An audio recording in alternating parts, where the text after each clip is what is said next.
Listo. Buenas.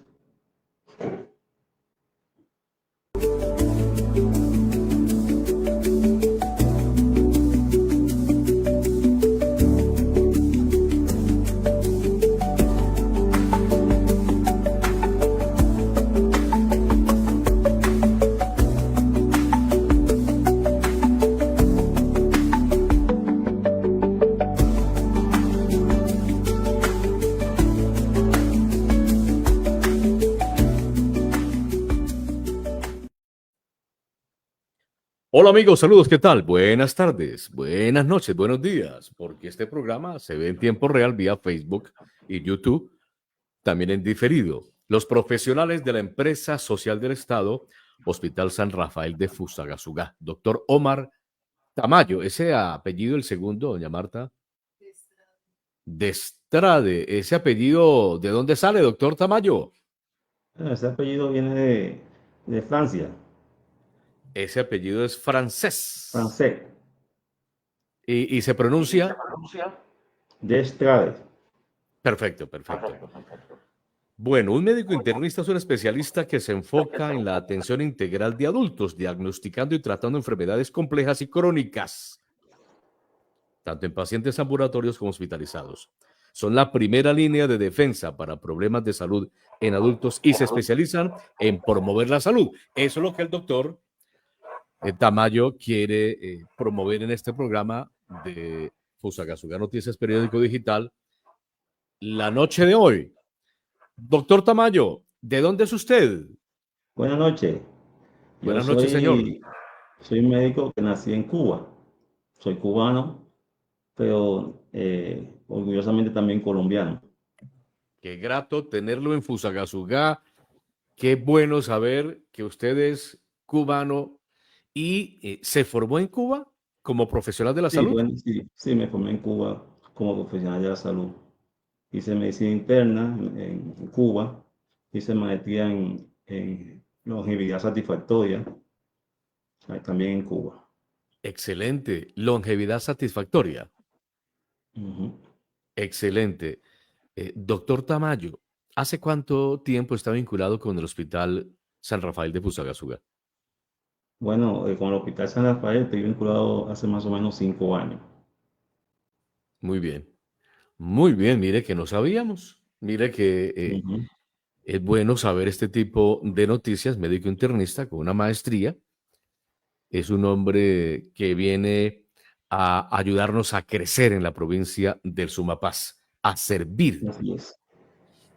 Doctor Tamayo, mire que hay una serie de problemáticas gravísimas recientemente y Fusagasugá y la región no son ajenas al tema de la ansiedad, la depresión, pero hay algo que se llama estrés, el estrés. Por favor, Mm. pónganos en contexto, ayúdanos a entender con nuestra audiencia qué es el estrés, cómo se produce, por qué se produce. Tenga la amabilidad. Bueno, le puedo decir que el estrés, según la Organización Mundial de la Salud, es una situación de preocupación o situación mental generado por una situación de peligro inminente del organismo, mediante el cual el cuerpo activa su mecanismo de defensa hacia las reacciones del agente externo como interno, a una situación traumática que necesita una respuesta inmediata. Vuelvo. Perfecto, perfecto. Ese es el estrés. Ese es el Y estrés, una ese situación es de el estrés. preocupación, una situación de preocupación del sistema nervioso central debido a un agente que activa al organismo para responder inmediatamente a esto. Sí. Sistema nervioso central alterado. ¿Cómo lo manejamos? ¿Qué Alterado. hacemos? ¿Qué hacemos para tranquilizar a la gente que hoy, tras la pandemia, no aprendimos muchas cosas? No nos Bueno, dejó prácticamente ninguna enseñanza la pandemia a muchos y seguimos corriendo, estresados, afanados, ansiosos, preocupados. exactamente. Bueno, para entender el estrés tenemos que saber que el estrés tiene tres fases. Una fase de alarma, que es la fase donde el organismo reacciona inmediatamente con su sistema de defensa, que se liberan lo que se llama la hormona del estrés, que es cortisol y adrenalina. Inmediatamente el organismo reacciona en esa primera fase. Luego viene una fase de resistencia, que es donde el cuerpo, con su mecanismo de defensa, se va adaptando a esta situación. Una fase de agotamiento en la cual ya el organismo no tiene la capacidad de responder con su mecanismo de defensa, y es cuando se intensifica esta situación. Ahora, hay una cuarta fase que se habla de que en caso de que el organismo tenga la capacidad de responder adecuadamente, entonces se hablaría de una fase de recuperación. Pero por lo general, si el organismo no es capaz de responder adecuadamente, entonces hay una fase de agotamiento. Y es cuando decimos la clasificación de evolución del estrés, que el estrés realmente se va dividiendo en fases, una fase aguda, una fase crónica. En la fase aguda dura hasta un mes. Sí, cualquier persona puede sufrir un estrés por un trauma, una situación, una pérdida, y puede presentar un cuadro agudo de estrés que dura durante un mes.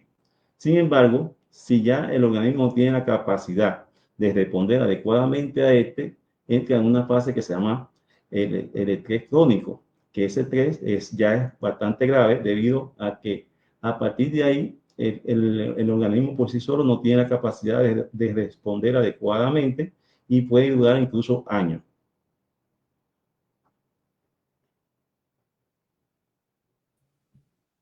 Entonces hay dos fases Tres fases, y son tres tres fases, fases, tres tres fases. fases. La alarma, que es importante tener en cuenta, que esa es la fase que cualquiera de nosotros puede tener. Es decir, cuando tú presentas esta fase, se libera cortisol y adrenalina.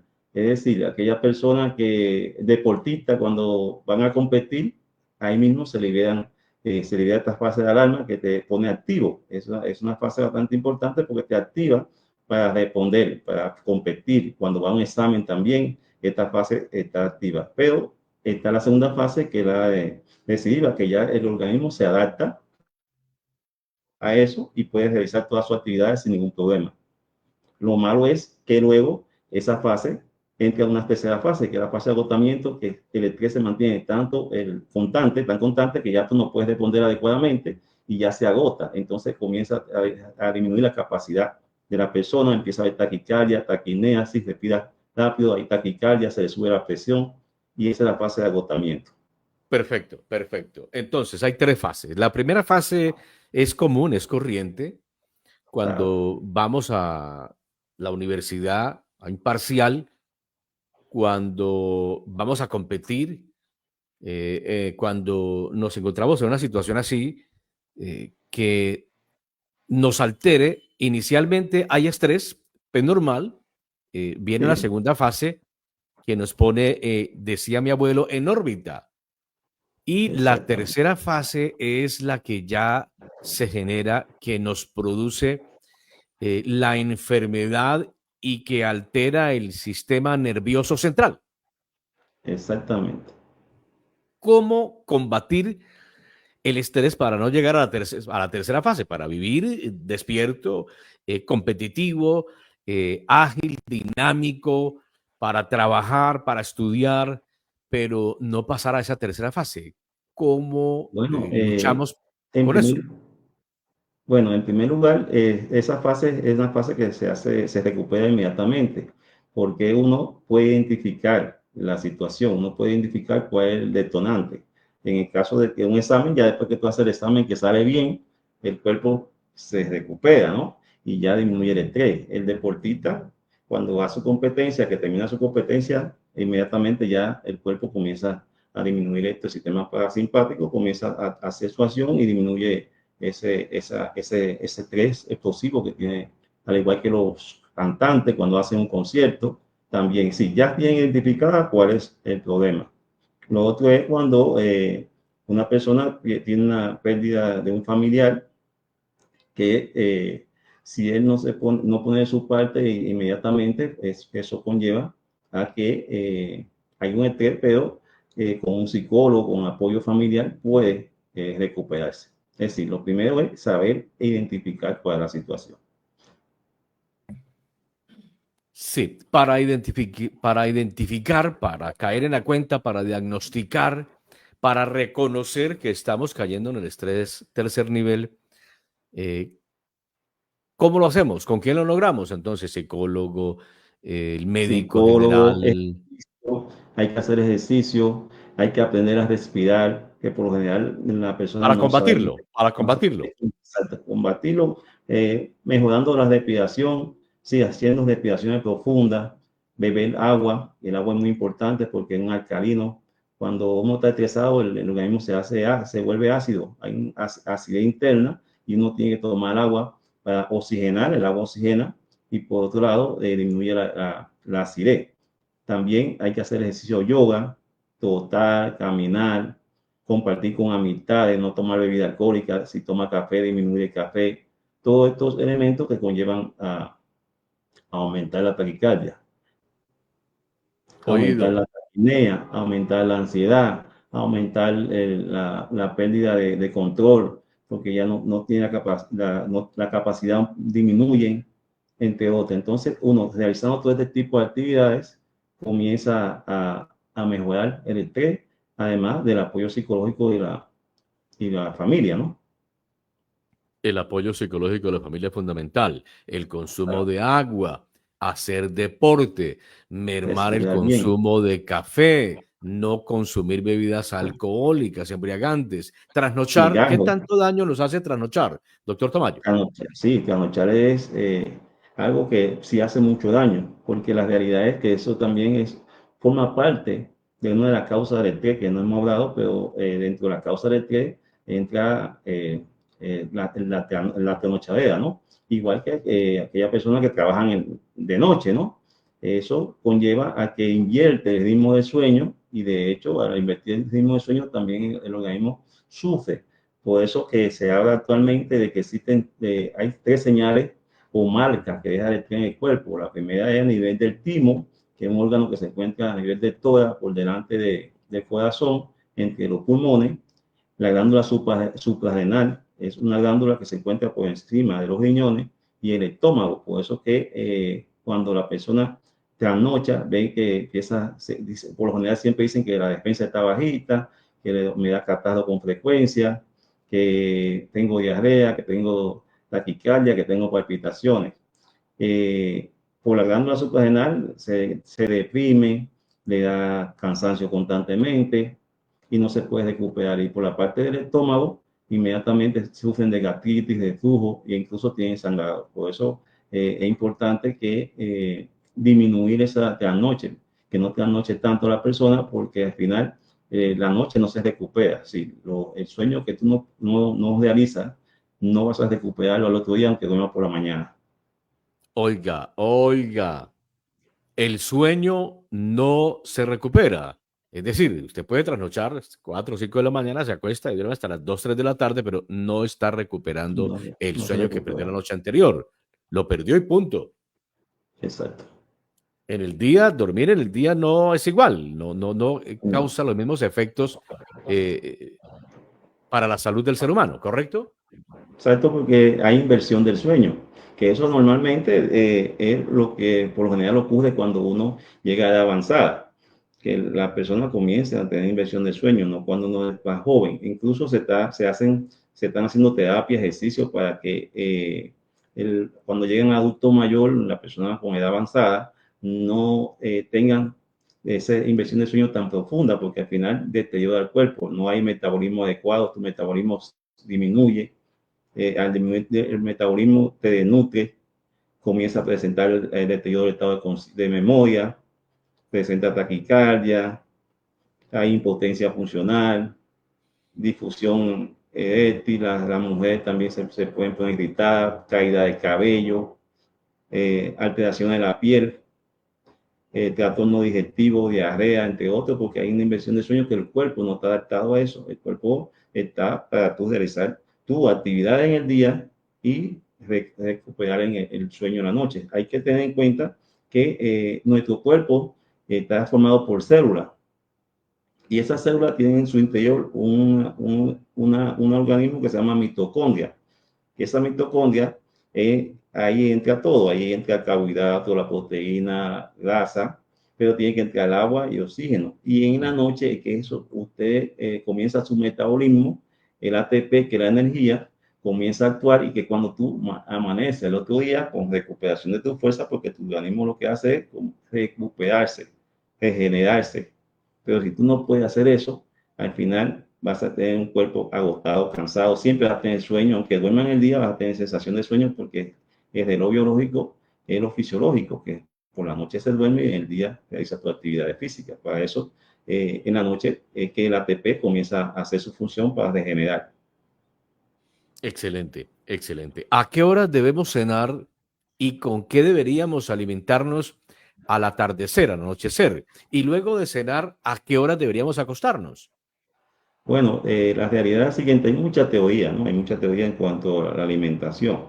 Hay algunos que plantean que 6 veces, otros 5 veces, pero la realidad es que con la alimentación adecuada de desayuno, almuerzo y cena y 2 meriendas es suficiente. Si tú, como bien te dije, en la noche para descansar, para reposar, para regenerar tu cuerpo, si comes tarde en la noche, ¿qué va a suceder?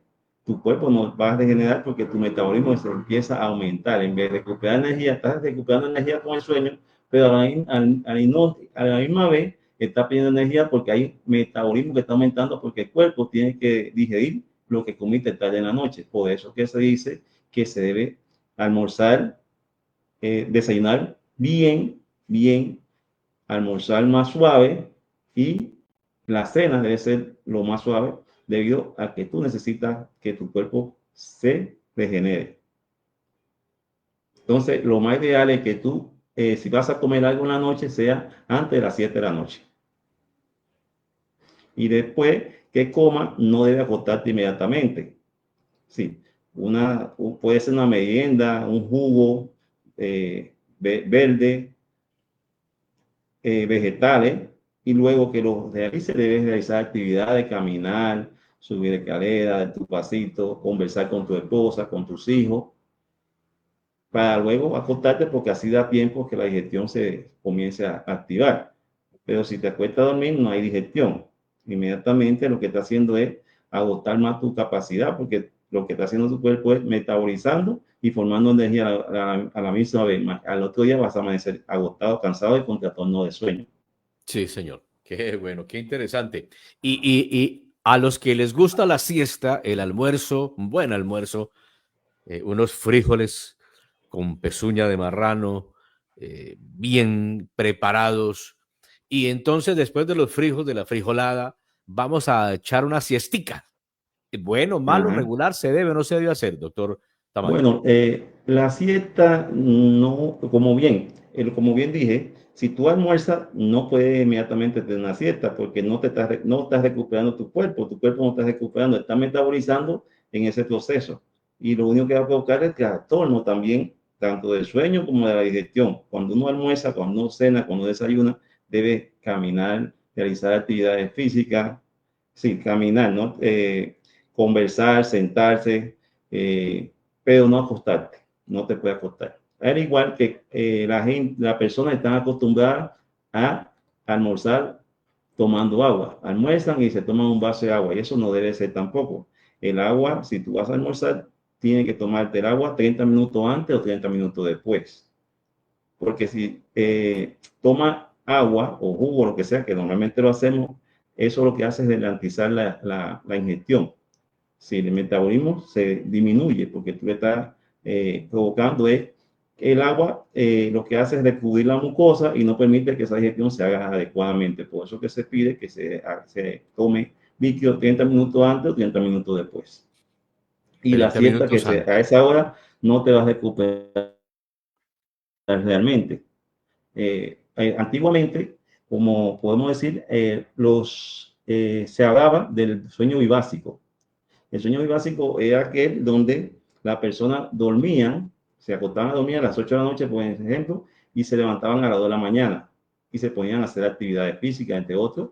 En ese tiempo no había tanto estrés, no había nada porque se explicaba que era una fase a las 3 de la mañana donde se cataliza, se aumenta la acción la acción del cortisol actúa, se libera adrenalina y hay bastante actividad. Entonces, por eso el sueño bibásico actualmente se discute como una etapa adecuada para alguna persona realizar sueño bibásico. Por tanto, dormir en la hora después del almuerzo no es lo correcto, no lo adecuado. Correcto, correcto. Y cenas, 6 de la tarde, 9 en la Antes de las cama, 7 ¿hasta de la qué noche. horas? Sí, ¿hasta Las qué horas? antes, ¿Cuántas horas antes de debemos las 7 de la dormir? noche. ¿Cómo? ¿Cuántas horas deberíamos dormir los adultos, por ejemplo? Bueno, realmente deben dormirse de 6 a 7 horas. Es lo que realmente debe dormir una persona. Doctor Pero también Omar, todo depende también del tipo de actividad que realice la persona, ¿no? Y de cómo es la recuperación al otro día de la persona después que se levante. Pero lo normal es que sea de 6 a 7 horas. E de incluso 6 a otros 7 consideran que horas. hasta 8 horas, pero con 6 a 7 horas ya tu cuerpo se recupera, su metabolismo ya se ha recuperado, tu energía también se ha activado, ¿Y los recuperado. niños, los jóvenes? Los niños no se modifican nada, los niños sí hay que tener mucho cuidado también, porque los adultos no pueden acostumbrar a los niños a tener el hábito de igual que ellos, ¿no? Los niños tienen que recuperar las mismas horas también, son de 6 a 8 horas igual, es lo mismo, la misma actividad. Tampoco pueden comer después de las 7 de la noche porque, como bien dijimos, eso lo que hace es que se acumule la grasa en el cuerpo porque ya esa no es la fase para hacer la actividad, tú vas a descansar y cuando tú descansas, todo lo que tú comas se digiere y al final se va a acumular en forma de grasa. Sí, toca regresar a la forma de vida de nuestros abuelos. 6 de la Exactamente, mañana desayuno, 11:30 almuerzo, 5 de la tarde la cena y a las 8 durmiendo hasta las 4 de la exacto, mañana. exacto, exactamente. Y recordar que Doctor, como quiera, los niños pierden más energía que nosotros, ¿no? sí, señor, los niños Entonces, queman más eso calorías. exactamente mayor caloría. Doctor Omar Tamayo de Estrade, qué grato y qué importante escuchar a ustedes, los profesionales de la salud, en el caso suyo que es internista, que su labor es esa, diagnosticar enfermedades y la primera línea de la empresa social del Estado Hospital San Rafael de Busazuga para trabajo de promoción de la salud. Así es. Un abrazo fuerte, muchas gracias, muy agradecidos Gracias a estamos usted acá. por la entrevista. Gracias a usted por esta entrevista. Este programa, este podcast se verá también, si Dios quiere, en nuestro canal de YouTube. Comente, comparta. Con permiso, muy amables. Producción Marta Gracias. Cobos.